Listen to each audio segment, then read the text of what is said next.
Bonjour à toutes et à tous et bienvenue dans Terrienne, l'actualité des femmes dans le monde. Et l'on commence par le choix de Terrienne à travail égal, salaire égal. C'est ce qu'ont réclamé les Islandaises la semaine dernière en arrêtant de travailler à 14h38 selon leurs calculs. C'est à partir de cette heure-là qu'elles travaillent en réalité gratuitement. Une manière efficace de dénoncer les écarts de salaire entre hommes et femmes encore trop importants dans leur pays comme en France. Les explications de Diane Schlinger. En Islande, une femme est payée 18% de moins qu'un homme et c'est le meilleur élève au monde en matière d'égalité. La France, elle est 17e. Bonne élève en matière d'éducation et d'accès à la santé, mais loin du compte en politique. À l'Assemblée nationale, 577 députés, 150 femmes. On est loin de la parité.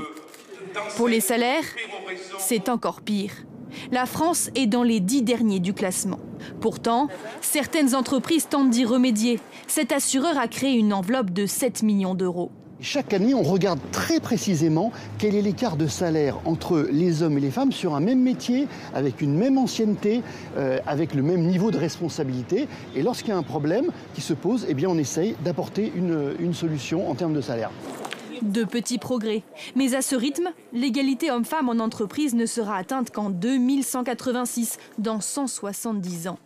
D'après les spécialistes, dans le monde, le fossé se creuse à nouveau depuis 2013. Et les Françaises sont elles aussi appelées à manifester contre ces inégalités en cessant leur travail lundi prochain à 16h34. Une initiative du groupe Les Glorieuses pour dénoncer un écart de salaire d'au moins 11% entre hommes et femmes. Espérons que ce genre de mobilisation accélère les choses.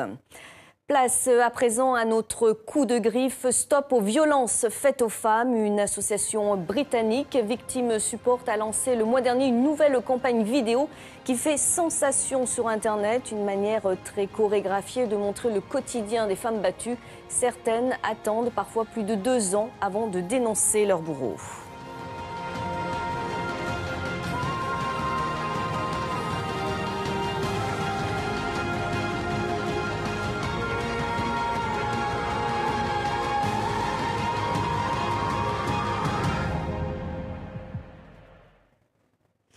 Ces violences faites aux femmes, les mamies karaté au Kenya ont décidé de s'y attaquer. C'est notre coup de cœur de la semaine. Elles ont entre 50 et 85 ans et ont décidé de suivre des cours d'arts martiaux.